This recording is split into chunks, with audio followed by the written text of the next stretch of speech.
Bueno, en esta segunda parte la idea era instalar un poco la discusión o el tema, digamos, central incluso el logo ahí del Congreso, el Mercosur libre de aftosa sin vacunación, digamos. Entendemos que si bien, bueno, ya se anticipó que no es una decisión que se ha tomado, ni mucho menos, es evidente que hay que trabajar a la idea. Como decía José Luis, ya desde el punto de vista de los mercados internacionales, del mundo en general y el resto de América, está preguntando porque uno está bien, uno es libre de aftosa con vacunación, pero bueno, ¿y por qué seguimos vacunando? Digamos, ¿por qué seguimos vacunando? Evidentemente el tema del riesgo está subyacente y nos pasó con el caso de la demanda y el juicio en la OMC que comentaba José Luis esta mañana con Estados Unidos, digamos. El tema y el argumento más fuerte y a veces más difícil de rebatir era la pregunta de los técnicos, digamos, de Estados Unidos. Bueno, ¿y por qué vacunan? ¿Y por qué vacunan? Si usted dice que no tienen riesgo, si no hay virus, ¿por qué vacunan? ¿Y por qué al lado? ¿Por qué la frontera? ¿Por qué el cordón? ¿Por qué? Bueno, digamos, nosotros tenemos todo el servicio montado, digamos, si se quiere, y la actualización de stock, casi todos los sistemas están montados sobre el tema vacuna, digamos. Entonces, bueno, a veces cuando uno pasa, digamos, 2 o 3 años después de un foco, de un caso clínico, obvio, digamos, la necesidad de mantener la cobertura vacunal, pero después que estamos, en el caso nuestro, el año que viene va a cumplir 10 años, digamos, sin casos clínicos, habiendo erradicado teóricamente la fuente de infección con sacrificio de animales, toda la actividad de vigilancia que demuestran que no hay actividad viral y en todo caso no hay infección. Los animales que hayan estado convivientes, digamos, en esa época ya van desapareciendo, porque 10 años después de ese episodio, pocos animales serán los que fueron coterráneos, digamos, contemporáneos, digamos, con esa situación. Entonces, bueno, cada vez más difícil de sostener, digamos, la justificación de la vacunación. No obstante, en toda la región creemos que hemos tenido un importante ejemplo, digamos, de lo que es una suspensión, si se quiere, anticipada de la vacunación. Obviamente han pasado 15 años, la situación ha cambiado, por suerte, para mejor, no solamente en el país, sino en la región. Pero bueno, es una discusión que hay que dar. Y bueno, por suerte se han tomado iniciativas a nivel regional, como creemos que debe ser este enfoque. Y bueno, y a raíz de una reunión de la COSALFA, como ustedes saben, la COSALFA es la Comisión Sudamericana de Lucha contra Fiebre Aftosa, que este año creo que fue la reunión número 42, donde están representados todos los países de Sudamérica y 20 miembros de la COSALFA, de la cual participa un delegado por el sector público, digamos, que en este caso es el vicepresidente de SENASA, el doctor Carné, y un delegado por el sector privado. Que todos los años participa, en los últimos años ha sido el doctor Burgos, y en esa instancia, digamos, es donde se planteó desde hace un tiempo el tema de preparar el terreno, digamos, para la suspensión de la vacunación. Bueno, a ver si vamos a la diapositiva, creo que puedo haber dicho ya algo. Bueno, la situación nacional, todos la conocen, cuáles son las zonas con vacunación de Argentina, que lo tenemos dividido en dos, digamos, lo que es el cordón y la gran zona central, y 3 zonas libres sin vacunación, que es la Patagonia, digamos, histórica, el último ingreso a la zona sin vacunación, que es la Patagonia Norte A, y una pequeña zona en San Juan, que son los valles de Calingasta, bueno, que fue una situación particular de unos terrenos de veranada, unas áreas de veranada que utilizan ganaderos de cabras chilenos. Por lo que, bueno, Chile tenía un problema con el tránsito de animales a zonas libres con vacunación para el retorno, entonces, bueno, se hizo un trabajo conjunto y se presentó una zona que obviamente no tiene animales argentinos, por eso el estatus sanitario casi está dado por el pastaje de animales chilenos, pero bueno, fue uno de los fundamentos que se utilizó para presentar esa zona. Pero bueno, obviamente el último cambio importante que hemos tenido se ha dado en la Patagonia, que creo que es lo que vamos a explicar ahora. Como le decía recién, llevamos 10 años, el año que viene, sin focos. Desde febrero de 2006 fue la última ocurrencia en Corrientes. Ya en marzo del año siguiente se restituyó el estatus y en el mismo año se comenzó a ampliar la Patagonia como libre sin vacunación. Hasta ese momento era al sur del 42 y ya en el 2007 se amplió en un proyecto que, como mencionaba Gustavo, tenía el objetivo final de ir al río Colorado. El primer paso había sido reconocer la Patagonia Norte B y unificarla con el resto de la Patagonia en una gran zona. En el 2013, como les decía, bueno, los valles de Calingasta que mencioné recién, y en el 2014 es el reconocimiento oficial de esta zona que se había dejado de vacunar un año antes.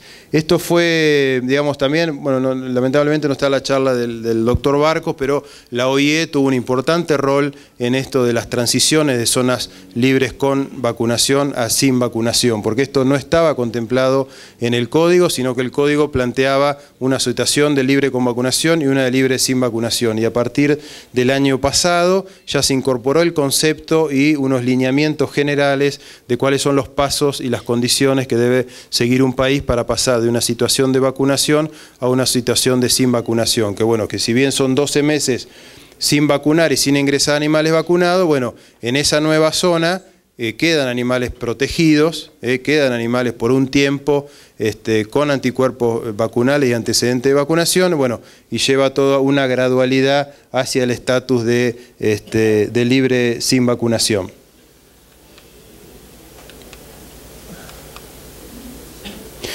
Como les decía, la Patagonia Norte A fue una zona especial, zona buffer o de protección, con limitaciones al ingreso de animales, por eso era una zona diferente, si bien era dentro de la zona con vacunación, era una zona diferente al resto, tenía requisitos especiales para ingreso de animales y estaba sometida a sistemas de vigilancia un poco más importantes. Pero obviamente la primera pregunta que se hizo en ese momento y que se mantuvo, y yo creo que es lo primero que hay que ver y puede ser válido, digamos, para evaluar el resto del territorio, es cuál es el beneficio, digamos, de dejar de vacunar. ¿Cuál es el beneficio? Que obviamente tiene que ser una condición sanitaria superior que tenga un correlato con un beneficio, digamos, por lo menos económico de la zona, digamos, que se somete a este paso. Entonces, obviamente, en este caso particular de Patagonia, que se puede tomar como ejemplo para ver cómo seguimos, tenía que ver con la posibilidad, una posibilidad de venta de animales y productos al resto de la Patagonia. Como ustedes saben, el resto de la Patagonia no tiene una cantidad importante de bovinos en particular, entonces es deficitaria en el abastecimiento de animales y productos. Entonces, acá se incorporaba una zona con alrededor de 600.000 cabezas, como decía Gustavo, que bueno, con un potencial de provisión de animales, productos y genética, digamos, al resto de la Patagonia, y también obviamente con las posibilidades de exportar a mercados más exigentes. Hay un frigorífico importante habilitado para exportación en esa zona que podría, digamos, en un futuro entrar en una condición de exportación al circuito no aftóxico, y obviamente lo inmediato, y esto se dio, es la mejora en los precios de los animales y productos de la zona. Pero automáticamente aparecen reacciones contrarias o efectos adversos, como tiene que ver inmediatamente con la imposibilidad de ingresos de animales. En esa zona, si bien estaba restringido el ingreso de animales, se ingresaban animales de alto valor genético, ingresaban reproductores, una serie de requisitos de cuarentena y serología, y animales directo a faena. Eso inmediatamente, cuando se suspendió la vacunación, eso se prohibió. Entonces, de un día para otro, esa zona quedó aislada con respecto al ingreso de animales a faena, que fue un impacto importante, el ingreso de asado, por ejemplo, del norte, y el ingreso de reproductores, digamos, para mejora genética. Eso fue, creo, la principal contra que hubo. Quedaron algunos establecimientos o proyectos tamberos, incluso al sur de esa barrera, con un desarrollo, digamos, de infraestructura y sin posibilidad de abastecerse con animales de las principales zonas lecheras del país. Lo mismo pasó con los cerdos. Eso hay que tenerlo en cuenta, digamos, pensando en cómo seguimos para adelante. Digamos, si vamos a pensar en zonificar, cuáles van a ser los los pros y los contras de generar esas diferentes zonas dentro del mismo territorio. Obviamente el problema de abastecimiento de frigorífico, lo que llevó a un aumento de los precios de los productos, modificación de circuitos pecuarios, la gente ya tenía la provisión de reproductores al norte de la barrera, eso se suspendió, y hay que ver el tema del riesgo. Digamos, si realmente la Patagonia era la zona más cercana a la zona sin vacunación, si se quiere más alejada del riesgo, una zona que incluso en la gran epidemia del 2001 fue una zona que tuvo una limitada cantidad de focos y siempre fueron por ingreso de animales del resto del territorio, no fueron focos autóctonos. Pero bueno, y otra contra que me faltó decir, y algo se mencionó hoy, una gran contra y creo que hoy no están acá, son los entes de Río Negro. Los entes sanitarios de Río Negro desaparecieron, digamos, con la suspensión de la vacunación. Estructuras, digamos, sanitarias con una importante dotación de profesionales y técnicos capacitados que de un día para otro dejaron de estarlo. Esto ya nos pasó, algo en el 2000, no del todo, pero pasó. Pero bueno, este es un claro ejemplo de lo que hay que ver, digamos, de acá a futuro. ¿Cuál va a ser el rol de los entes y qué otras enfermedades van a tener injerencia para que no pase esto? Porque obviamente lo que se hablaba hace un rato del PBS, digamos, la evaluación que hace la OIE no es del servicio sanitario, que es el SENASA en este caso. Ellos evalúan el sistema sanitario o el sistema veterinario de cada país, que no es solamente el servicio veterinario, sino el servicio veterinario oficial, los servicios provinciales, los actores privados, digamos, todos los componentes que hacen a un sistema sanitario de un país. Y en este caso, de un día para otro se perdió una pata importante y una gran dotación de gente formada que, bueno, que dejó de estar a disposición de los planes de lucha. Bueno, en ese caso, lo pongo solamente como ejemplo, no fue una decisión fácil, como les decía, mucho tiempo de discusión, pero además estudios de vigilancia, digamos, particular. Esto es solamente un ejemplo de que no solamente se dejó de vacunar, sino que previamente se había hecho una vigilancia mucho más importante para estar seguros de que esa zona estaba sin riesgo.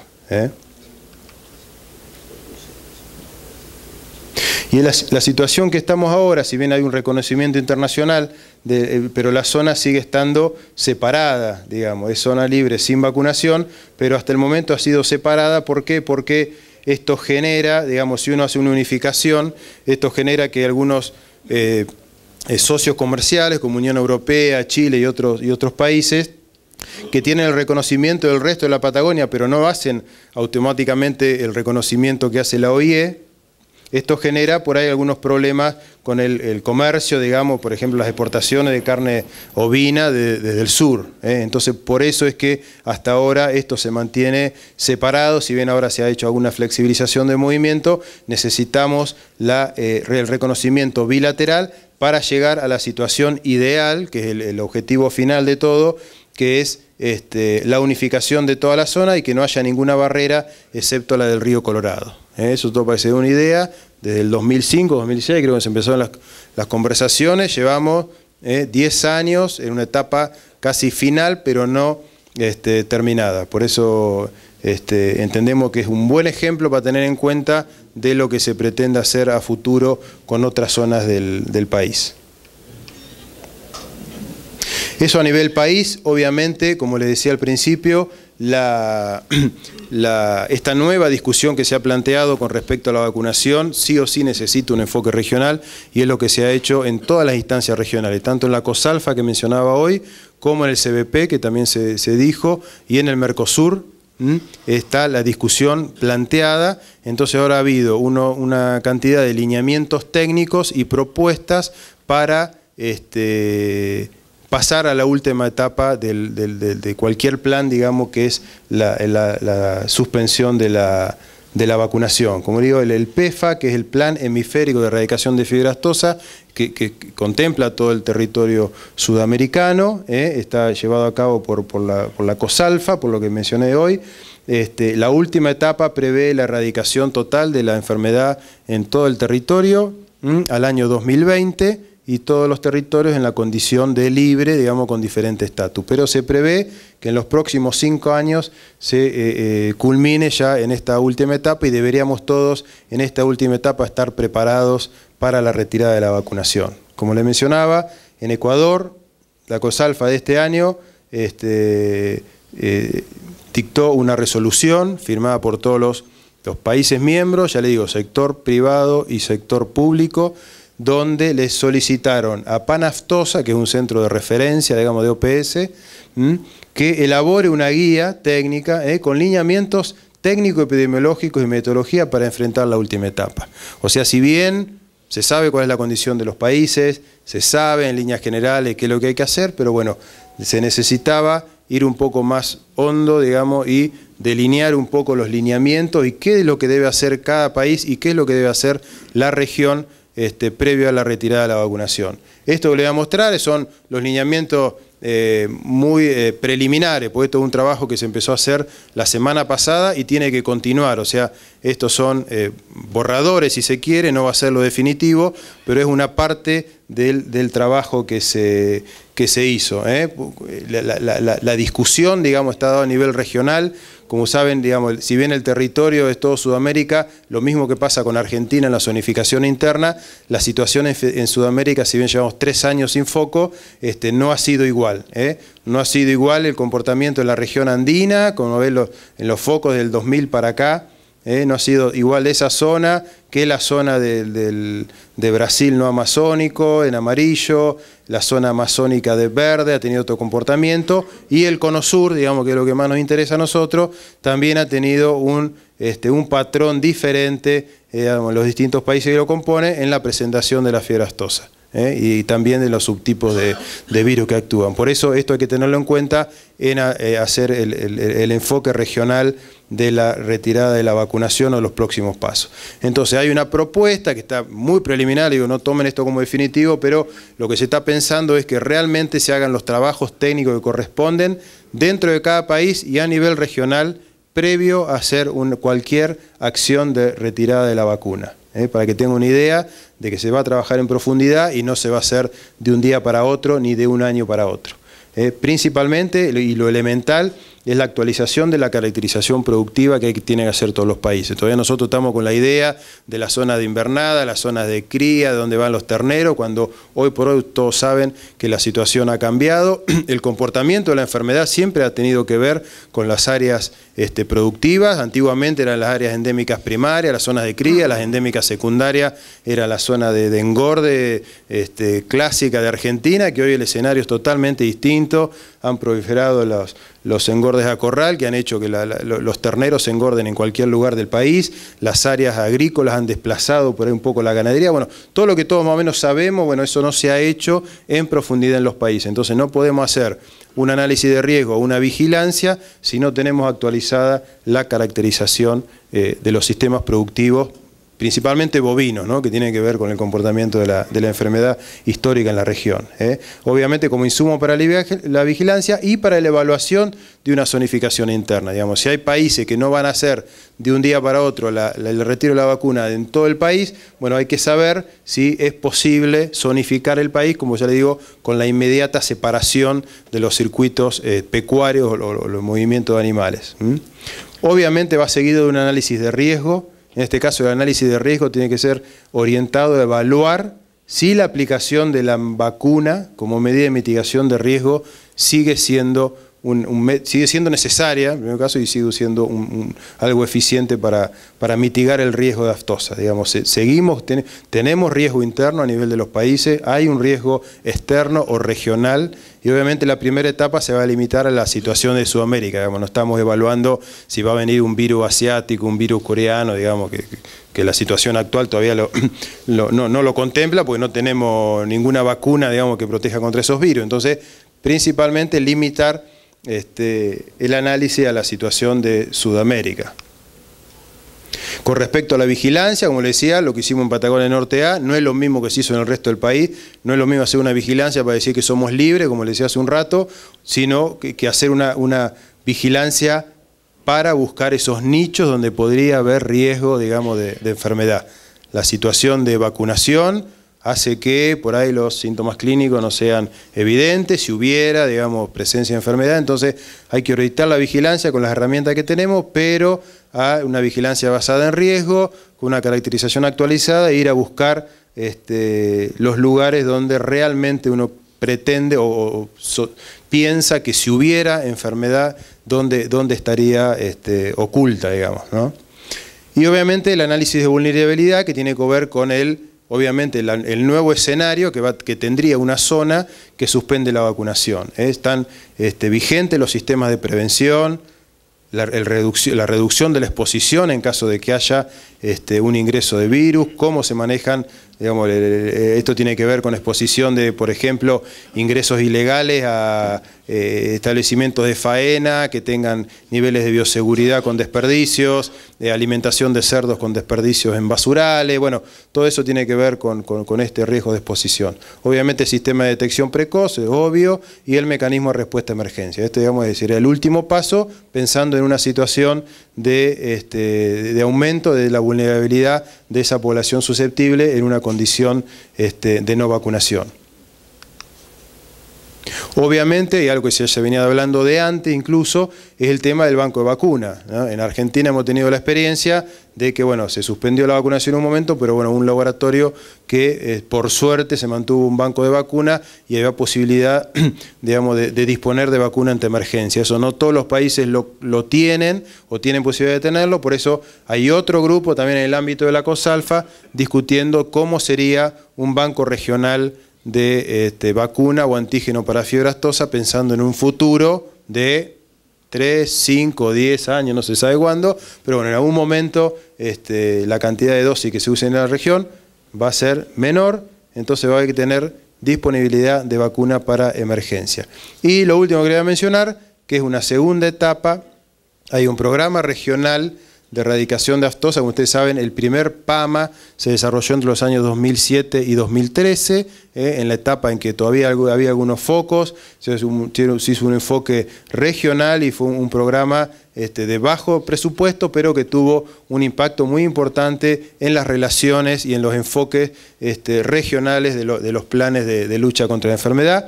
Ahora se terminó de formular un nuevo proyecto PAMA, obviamente, que tiene que ver con todo lo que hablamos, cuál es el nuevo escenario y hacia dónde vamos. Entonces, todas estas actividades que les mencionaba recién están contempladas de ser realizadas con este proyecto regional, con un financiamiento, digamos, del Mercosur, donde estarían casi todos los países. Como les mencionaba, hay un interés de Venezuela de incorporarse y algún otro país que sería importante, digamos, para completar un poco el mapa actual.